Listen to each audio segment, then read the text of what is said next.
Hi again, everybody. Bill Phillips here on a Thursday, and we are off and rolling on the clock. And we've got a big day coming up after the 9-minute Phill-Up at 10:30. We are going to check in on Off to the Races as we get ready for the Preakness Stakes, the second jewel in the Triple Crown of horse racing, thoroughbred racing. Sovereignty won the first race, Kentucky Derby, but is not going to run in the second race. Going to skip it, wait to the Belmont, see if we can win 2 jewels of the Triple Crown. Disappointed by that. You always like to see, the running for the Triple Crown. It makes it more exciting, I think. But a 9-horse field will go off. We'll talk with Mark Patterson, the prognosticator of prognosticators, especially after the Derby last week on Off to the Races, or 2 weeks ago, I should say, and Off to the Races. He picked the Derby winner, cashed that winning check, and I know some people paid attention to that, my mom being one of them, so she was able to make a pick. That was a winner. So we'll talk about that. That's coming up at 10:30. Right now, it is May 15th, believe it or not, smack in the middle of the month of May. Hopefully your May has been off to a good start. And we just passed Mother's Day. We just passed my mother-in-law's birthday on the 14th. Happy birthday again, Diane. But today, it could be the day of days. Why? The National Football League released the schedule. No, not that. No. How about because it's Bring Someone Flowers Day? Bring flowers to someone day. That's the day today. It's great. That's great. Especially if you like flowers, and most people do. Beautiful thing to do, but not that. Maybe National Nylon Stocking Day. No, but I don't think it's that either.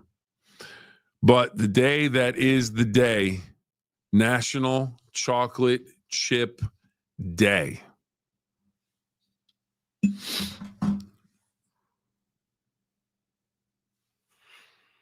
Just sit back and just let that sink in. National Chocolate Chip Day. I mean, mercy. What a great invention. Just it was Baker, 1937, Ruth Graves Wakefield in Whitman, Massachusetts, the Toll House Inn. So that's where you get Toll House cookies.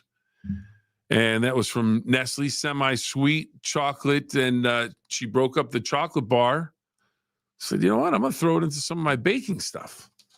Came up with a recipe for the cookies. And Nestle said, let's put that on the chocolate bar packaging, the recipe for the Toll House chocolate chip cookies. And it has been magic ever since. Chocolate chips, you find them in everything now. You any kind of baked goods. You put them in cookies, cakes. What do they have? The cookie cakes now. Huge chocolate chip cookies. People love them. I mean, they're one of the great inventions of all time. Simple invention. Just basically broke up a chocolate bar, threw them in there, and everybody went, "Wow, this is sensational." And then I know I've talked to Jordan, producer extraordinaire Jordan, who's not here today. She's vacationing on the Riviera of the South, Alabama shorelines. I'm not sure where in Alabama, but on the shorelines down there. So she's having fun. But she's all about the chocolate cookie. We've had some discussions about chocolate chip cookies. And you take a chocolate chip cookie if you want to, or you could do, just take a little vanilla and put it on there with a little chocolate chip, heat it up in a little microwave so it's a little ooey gooey, and then a little ice. Let's go. So anyways, a big day because it is National Chocolate Chip Day. So celebrate. Go out, get your friends some, flowers, beautiful flowers, and then kick back, relax, and do them a real favor, him or her, and get get some chocolate chip cookies, and then you can sit, have a nice glass of milk, chocolate chip cookie, dunk it a little bit, and sit back and look at your flowers. That sounds like a perfect day. So hopefully everybody's having a great day. How about the Pirates? How about the Pirates won last night? That's a thing. They have 15 wins. They're like 14 games under 500, but they won 4-0 over the New York Mets. Go figure. Other baseball scores to pass along. Milwaukee Brewers against Cleveland, and the Guardians fall 9-5. Chicago White Sox, the number one team of Pope Leo the 14th. Maybe some divine intervention. They get a win over Cincinnati 4-2. NBA playoffs, New York Knicks lose to the Boston Celtics 127-102 in Boston. Celtics cut the Knicks series lead to 3-2, but it's an uphill battle with Jason Tatum out with a ruptured Achilles tendon that was surgically repaired, but he will probably be out for the next year. Golden State 110, Minnesota 121. Minnesota has eliminated Golden State. Golden State playing without Steph Curry, so that hurt as well in the playoffs. Tonight, Oklahoma City, Denver. Oklahoma City up 3-2. They can eliminate the Nuggets. NHL last night, Toronto at home, taken apart by the Florida Panthers 6-1. Florida leads that series 3-2, can close it out at home. Speaking of closeouts, Jordan was probably watching this last night. Edmonton, Las Vegas, final in overtime, 1-0. Edmonton is moving on. You know who isn't moving on? Well, that would be Valley Converting in T-Town, Toronto, Ohio, the Gem City. They are there to recycle your paper products, and they are doing an absolutely sensational job. Let's hear from them now. Every piece of paper has a story. What if that story didn't end when you were done with it? At Valley Converting, we turn your old paper products into recycled paperboard, continuing the story. Locally owned and operated in Toronto, Ohio, bringing your paper to Valley Converting isn't just about recycling. It's about supporting a cleaner, greener future for all of us. We are here 5 days a week to help you make some green by going green. And remember, recycle for your future.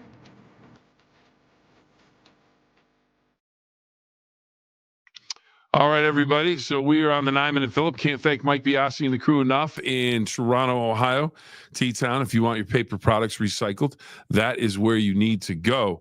Now, the big news yesterday, I mean, you talk about, really dragging out a show. But if you're an NFL fan, if you're a football fan, you just can't get enough. It was a big day yesterday because it was the release of the schedules. So let's take a look at the Browns and the Steelers schedules. Preseason, Cleveland will play Carolina at Carolina. They will go to Philadelphia to take on the Eagles, and then the Rams will come to Cleveland to take on the Browns. Regular season games now. Right off the bat, the defense, you just paid a lot of money for Myles Garrett.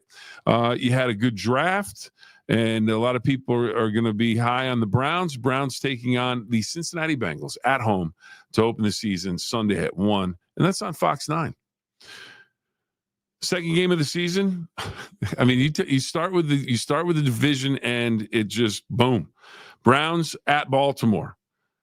That's a Sunday at 1 game. Then the Browns take on the Packers Sunday at 1 on Fox 9. That's their third game.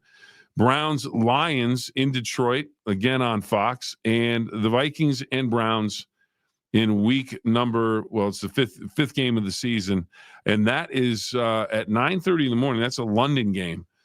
So the Vikings and the Browns in London on October 5th. So that is a pretty stout start to the season for the Browns. Bengals, Ravens, Packers, Browns, and Lions, and then Vikings and Browns. So that's the first 5. Come back from London, and you meet up with arch rival Pittsburgh. Then the Dolphins come to town, Browns and Patriots, Browns on the road, Browns and Jets on the road, so a back-to-back road trip. Then the Ravens take on the Browns in Cleveland. Browns travel to Las Vegas in late November. They'll take on the Raiders there. Then San Francisco comes to town, and then the Browns host the Titans at The Browns face the Bears on the 14th of December.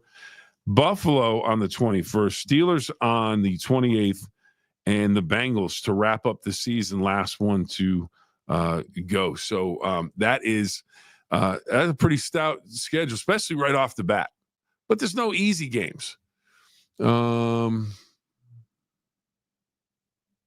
Okay. Here we go.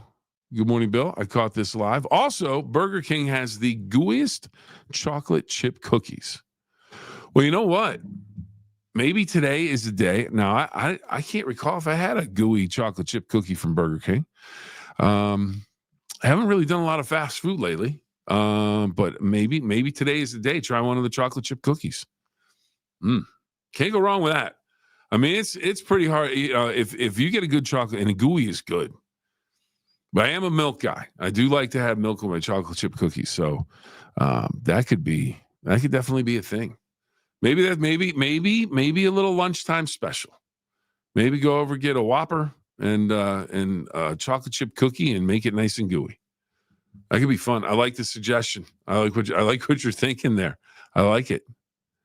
All right. And wait a minute, I lost my schedule for the Browns. I think I was looking at. Yep, the Browns and Cincinnati. That is January 4th. So that's a solid schedule. Now, the Steelers' schedule is going to look pretty similar, I think, for the most part, because you play the same division teams, and then you play out of division. You play the same out of division teams. But then, depending on your placement during the season, first, second, third, fourth, you get some other teams. So now let's take a look at the Steelers.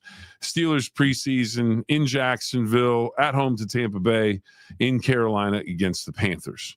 Regular season. Now, if Aaron Rodgers is going to be the quarterback for the Steelers, how about this? Right off the bat, it's I think some people have dubbed it the revenge tour. Steelers go to the Jets, so Aaron Rodgers is looking for some revenge, maybe. Seahawks come to Pittsburgh, and it will be DK Metcalf looking to get some revenge on the Seahawks for letting him go. We're not paying him. And then the Steelers at New England. Vikings come to Pittsburgh. Then it's the Browns. Then it's the Bengals. Steelers on a Sunday night on WTOV9. They will take on the Green Bay Packers, and that's late in October. They do have a Thursday night game. The Cincinnati Steelers game is a Thursday night game on Prime Video. Let's see if they have. I'm trying to see NFL Network. They have the game in Dublin against the Vikings. Man, the Vikings spent a lot of time over in Europe this year with 2 games, and the Steelers and Seahawks will be a Fox game. So those are some games that you can see on Fox 9 and WTOV 9. Let's see, NBC. That's the Packers game we talked about. Then the Colts come to Pittsburgh. Steelers travel to LA Chargers. That will be a Sunday night game on NBC on WTOV 9. Steelers and Bengals, middle of November. Bears on the 23rd of November. Steelers will be in Chicago in the Windy City. Buffalo comes to Pittsburgh. Sunday afternoon game, 4:25. Steelers and Ravens. You're going to get to see them 2 times in the last 5 weeks. Then it's the Dolphins on a Monday night at home. Then the Lions on a Sunday. Browns and Steelers. And then it's the Ravens and Steelers rounding out the regular season. So those are the schedules that are out. Both teams, it'll be interesting. Do they have enough to get to the playoffs? Right now, if I had to say they were going to get to the playoffs, no. The Steelers don't have a quarterback. Now, Will Howard might be the greatest thing since sliced bread coming in from Ohio State, or maybe Mason Rudolph, but until they actually have Aaron Rodgers, and he played well at times with the Jets, but do they have a quarterback that can compete on a week in, week out basis? We'll have to wait and see. Same question in Cleveland. Joe Flacco's 40 years old. Dylan Gabriel's a rookie. Shedeur Sanders is a rookie. Kenny Pickett, yeah, he won a Super Bowl ring. I heard someone say, "Oh, Super Bowl winner." Okay, well, he didn't start in the Super Bowl for Philadelphia. He moved on from Pittsburgh quickly. So, is there a quarterback that can lead either one of these teams to the postseason and make a postseason run? Right now, I don't see it. I see, maybe, and I hope I'm wrong for both teams. I hope they both have great seasons and it's a lot of fun, and they make it to the postseason. They make a deep run. This is always more fun to cover a team that's winning, or go and watch a team that's winning. And when some of the best times I've had in sports were covering the Pirates when they were good. Pirates haven't been good lately. It's not as much fun. There's only so many times Paul Skeens pitches, so you don't have to do that. But the one thing we do have today, whether you have high hopes for the Steelers, the Browns, the Bengals, any of the teams that you follow, it is National Chocolate Chip Cookie Day. A tremendous invention. 1937. Whitman, Massachusetts. And there she was, Ruth Graves Whitfield. Just, hey, you know what? I'm going to break up this chocolate bar, throw a little into the cookie mix, and all of a sudden, boom, chocolate chip cookies. They put the recipe on the Hershey's or the Nestle's chocolate bar, and all of a sudden, you've got Toll House cookies. And it changed the world. I don't know if it changed the world, but a lot of people like them. So anyways, that about does it for right now. We are going to have Off to the Races coming up in just a few moments. Mark Patterson will be joining us. That's at 10:30 on the WTOV9 Facebook and YouTube page. So right now we have to say goodbye. I want to thank everybody for joining us today. Valley Converti, can't thank them enough for all that they do. Remember the 2 rules, everybody. 2 rules. Have fun and always try your best. Have a great day, everybody.